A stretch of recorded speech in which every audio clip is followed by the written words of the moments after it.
It's been quite some time since I've said anything, about my journey through thyroid cancer. And before I introduce the show, I just wanted to, kind of give you guys an update because that's something that I said that I would do. And just to give you a little background, if this is your first time joining the show, my name is Erica Lamar, and I was diagnosed with thyroid cancer at the end of 2022. And in December, the week prior to Christmas, I actually had a total thyroidectomy to where they removed, my thyroid. And you can literally see that there's really virtually no scar. But on this past Monday, I actually went in, to the doctor. Well, let's back up a little bit. Last week, I went to see my endocrinologist because she received my latest lab results. And she basically was like, I don't like what I'm seeing because the tumor markers are going up. And she said the level of radioactive iodine that we used for you should have totally killed any remaining thyroid tissue. But in my case, apparently my thyroid cells are resilient. So what she said was, you need to go and have an ultrasound done. So I went and I had an ultrasound done of my neck last Thursday, Wednesday, Thursday, whatever, one of those days.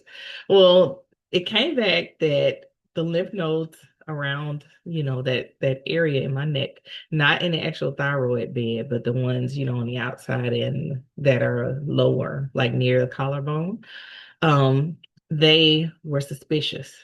And I'm like, what does suspicious even mean? I mean, I understand that it means it's suspicious for cancer, but what does it mean when it says suspicious? Basically, they were rounded. And she says, we're gonna have to do, a lateral neck dissection. I'm like, more surgery, but um I'm not, saying that because I just, think that, something else can make it just go away. It's not that I believe in miracles. I know God can come and be like, there's nothing wrong. Everything is fine. There's something else that's causing this test to be off.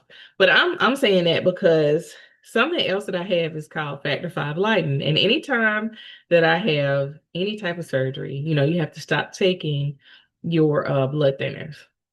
And when you stop taking those blood thinners, there's always a risk of having a blood clot that could, be a pulmonary embolism. It could cause a stroke. It could do, all these different things. So I just don't like the thought of having surgery because of those things.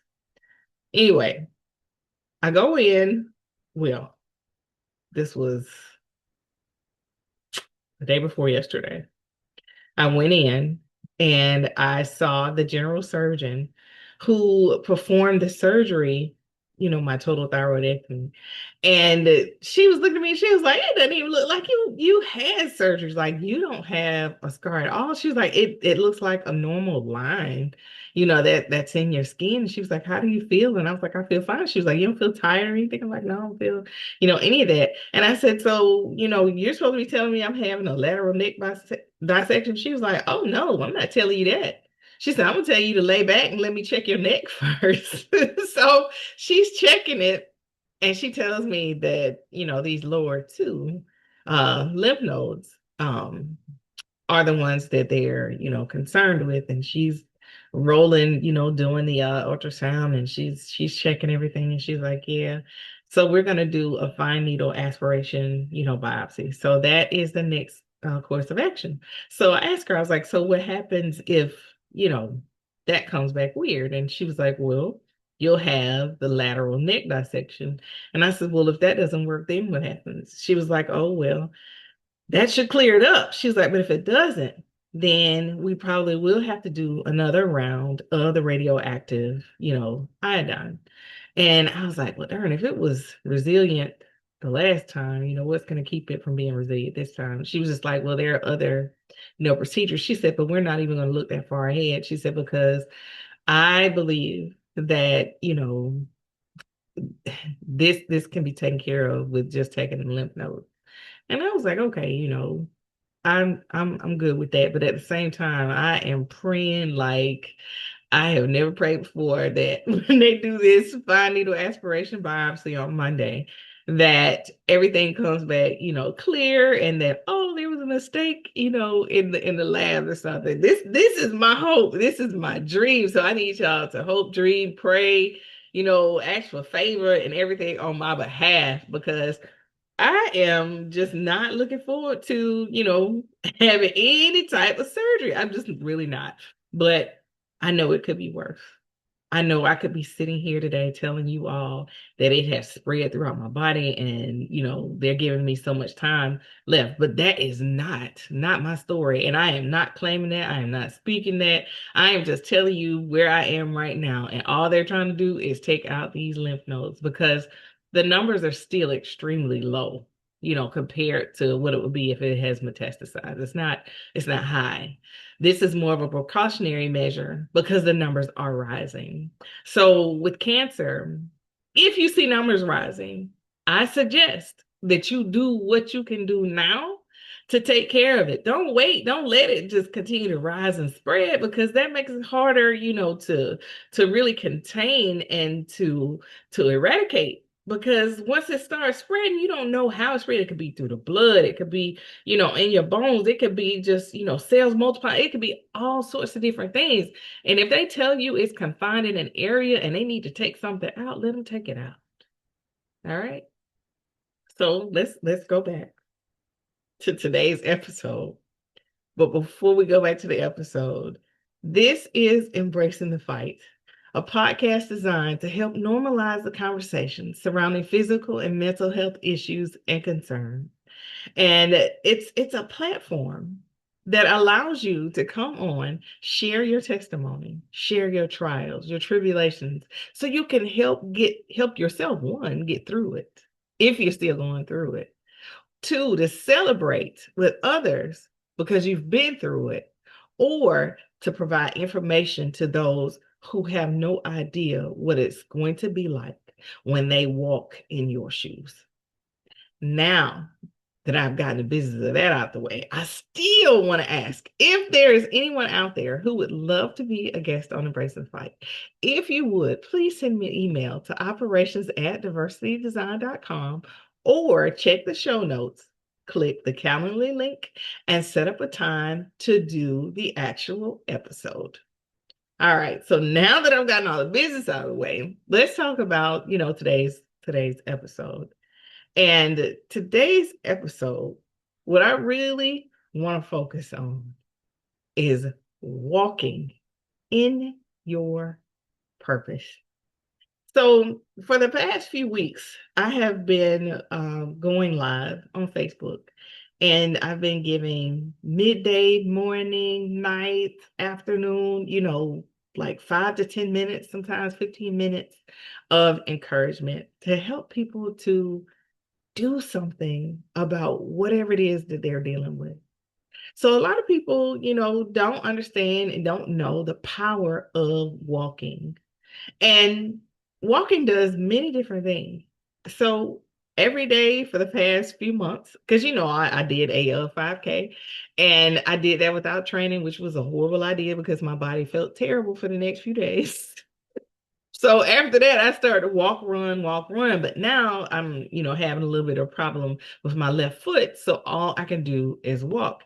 And if you haven't been tuning in previously, the first time I had cancer in my left foot. And that was back in 2004, 2005 is when they were able to do the wide excision of my left foot to remove all of the affected skin in the area and the flesh beneath. And I haven't had any issues, in 20, 21 years. And then maybe a month ago, I found a lump on my foot and I was like, not again. But they basically told me that the lump could have come from overuse, the type of shoe I was wearing, my weight, because I'll just be honest, I know I am about 236 pounds. And my feet are like, you gonna pound on the pavement with all of that without, letting anybody else know that you were gonna do that. And these little feet are out here screaming. Yeah, my feet, they didn't hurt after the 5K, but I'm saying with the walking and all now, my feet do tend to, hurt a little bit, but I realized that I need to ride my bike, I need to lose weight, and there's some other things that I need to do to take the pressure off of my feet. So I haven't, truly been running and training for a 5K because my foot hurts. Otherwise, I would be like 100% gung ho because I see, how good and strong my friend has gotten since she has been doing, all of this, and I'm so proud of her. But beyond that, walking, even though, people are like, oh, you need to run, you need to lift, you need to do all these things to be in shape. If you realize that walking does all the stuff that you need, it helps to strengthen your legs. It helps you to work those muscles and strengthen your arms because you're swinging your arm. And then you're also working your cardiovascular system because I don't know anybody that can walk 3, 4 miles without sweating or causing, a rise in their heart rate or causing their breathing, to be different. I don't know anyone, who can do that. Now, there might be somebody out there, but I don't know them. But what I'm saying is, you have to start somewhere, and walking is one of the easiest things that you can do. That is, if you can stand up and you can walk, even if you're on a walker or a cane, or you need assistance with walking, start slow. You can walk from your room to the kitchen and back 5 times and then rest. And then only walk, essentially, where you need to go, like to the bathroom or to the car or wherever. But every day, add a little bit more to the distance. Or you could do something like what my mom does. Now, my mom doesn't have any, issues with walking or anything like that, but she has this little machine that is like a sit down kind of elliptical. It's just called an ellipse, and you sit there and you just pedal it. She'll pedal it the entire time she's watching a show. And then once the show is over, she stops and she'll put it back. So most shows last, what, an hour? My mom is 78 years old, and she gets around better than I do. Like, she can squat down and touch the floor. And I'm like, if I'm getting out on the floor, I gotta put my hands down, knee down, then sit down. So I know I gotta work on that. Don't judge me. But I'm saying, I wish I had knees like Megan, but I wish I had knees like my mom because my mom has knees like Megan. But anyway, all of that is this way for her because she's taken care of her joints, over the years. She never been overweight. She eats right. She tries to exercise. She tries to keep moving, that sort of thing. And that is what walking can do for you. It doesn't matter, how old you are. It doesn't matter your level of physical activity. If you can walk now, all you have to do is decide in your mind how often you want to walk, how far you want to walk, and track it. See, I have a Fitbit. My Fitbit tells me, how far, how many steps I've done in a day. Sometimes I look down and like I get tickled because I'll be like, hey, I ain't doing 2,000 steps today. I ain't do nothing. But that would be one of those days where I have purpose to work on my business. And I know I won't be moving because I will be stuck in front of my laptop and I will be, with my head down, writing, typing, doing business meetings, online. So I know that those days it'll be low. But then those days when I have 15,000 steps and 20,000 steps or 25,000 steps, I know it's because I specifically dedicated myself and my time to my health. We all need to do that at some point. You have to decide, what do you really want to do? So, like, for instance, I look at my dad. My dad is 80 years old and he walks more than anybody I know. Like, he walks all around the property that they live on, and then he'll go, into Jones County and walk around the woods, out there. He's climbing over trees and climbing over all kind of stuff.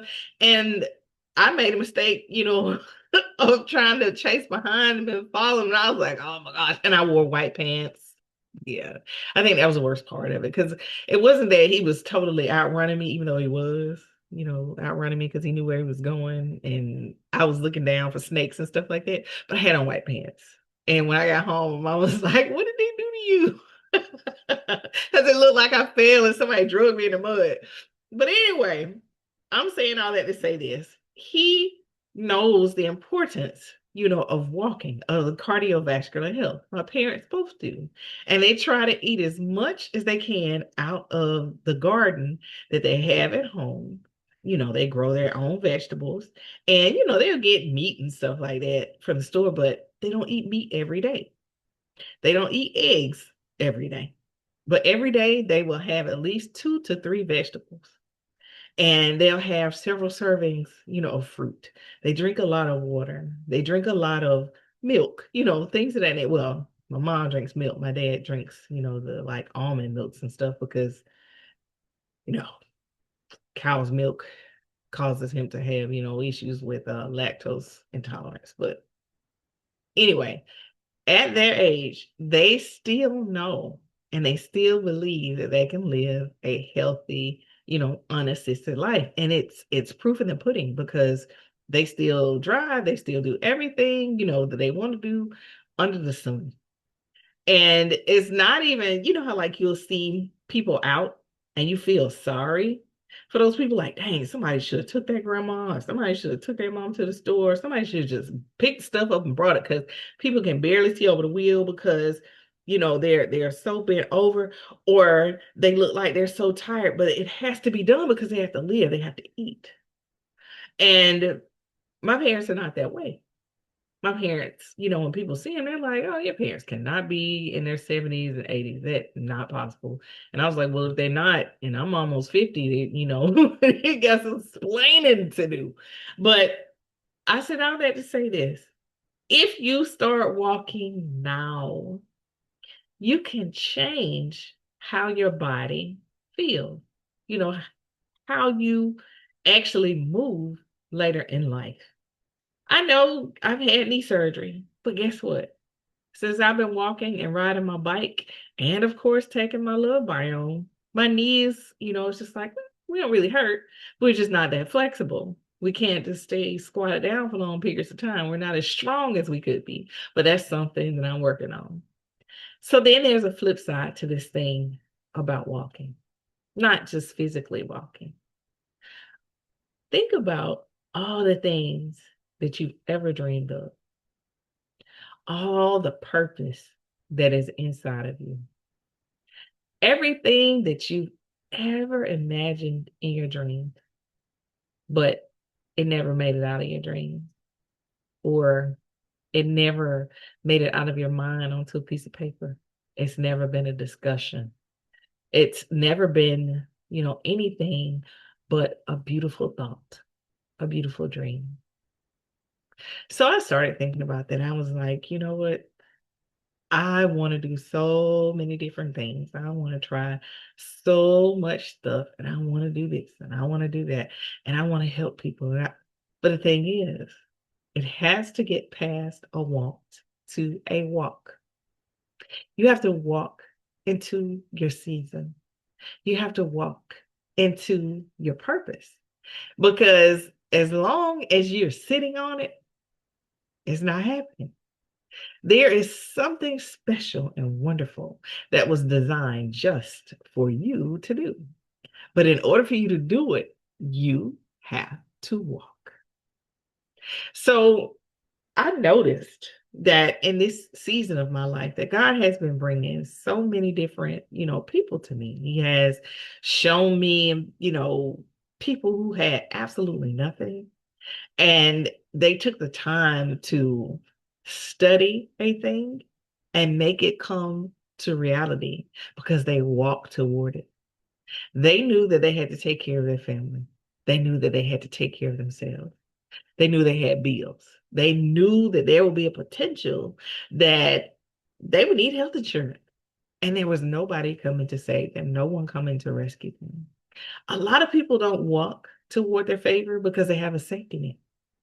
They have someone they can reach out to and say, hey, you know what? I need $1,000. I need $2,000, or I need $500. I need whatever I need to help me get to this next point to where I can get a job, or I can make some money, or I can do something else.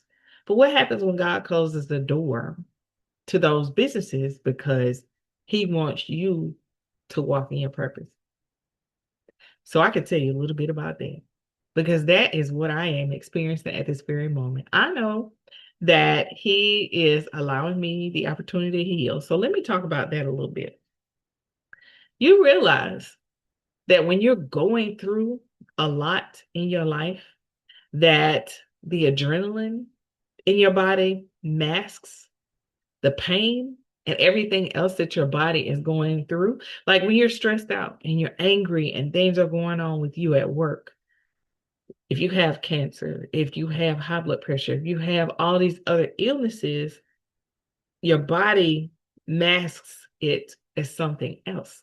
That's why you really don't, feel sick and you don't feel these illnesses because the adrenaline has you so hyped up, so amped up, and so angry that it masks all the things that are breaking down in your body. So then when you get to a place of peace, when it's quiet, you start to notice, oh, this hurts. Oh, I got arthritis. Oh, I got high blood pressure, high cholesterol. Oh my goodness, I have, this strange lump and you find out it's cancer. Because now your body is not in fight or flight mode. It's relaxing. And because it's relaxing now, it's presenting the symptoms of what needs to be healed because now it feels safe. It feels like it's okay to relax. I don't have to be tense anymore. I don't have to, run or be afraid. Now it's all about healing me. So your body starts to let you see and know what's going on with it. And when that happens, you should pay attention and focus on healing yourself and getting yourself better. And see, I tried to, bypass that little portion, of my life. What I tried to do was I said, okay, now that I'm no longer working for this company and feeling the way that I feel, I can start working on my own business. But then I noticed I started being even more tired. I noticed that I was dealing with a little bit of brain fog. I noticed that, I couldn't lose weight still. I'm like, what is going on here? I thought my thyroid was gone and I'm taking a medication and everything is fixed, everything's good.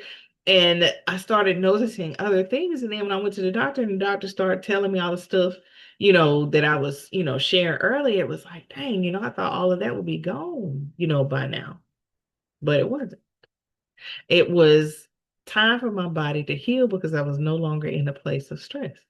So then also on the flip side of that, now that I'm not at that place anymore and my body is healing because I'm at peace, every job that I have applied to, the people tell me, oh, you are overqualified or oh, we went with someone else. Oh, we love your personality, you're intelligent. They tell you all these wonderful things, about you.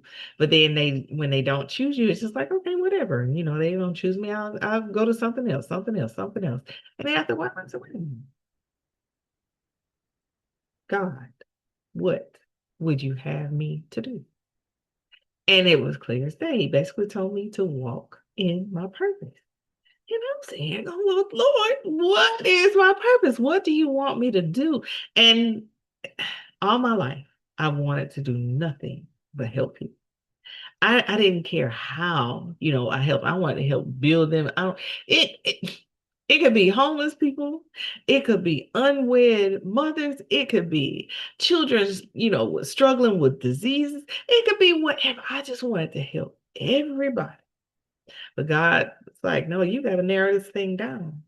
You have the capacity, but you got to start somewhere. You got to start small. All of my dreams are humongous. If I were to sit here and describe to you all the moving parts and pieces of this nonprofit agency that I want, you'll be like, wow, that sounds wonderful. It does. And it's gonna cost a lot of money and it's gonna need a lot of people. But I have to walk before I run. So I shared that with you because I want you to walk with me. One, walk for your health. Two, walk for your purpose. And if we do this together, imagine the impact that our walk will have on the world. Thank you so much for listening in to this episode of Embracing the Fight. And as always, I want you all to have an absolutely amazing day.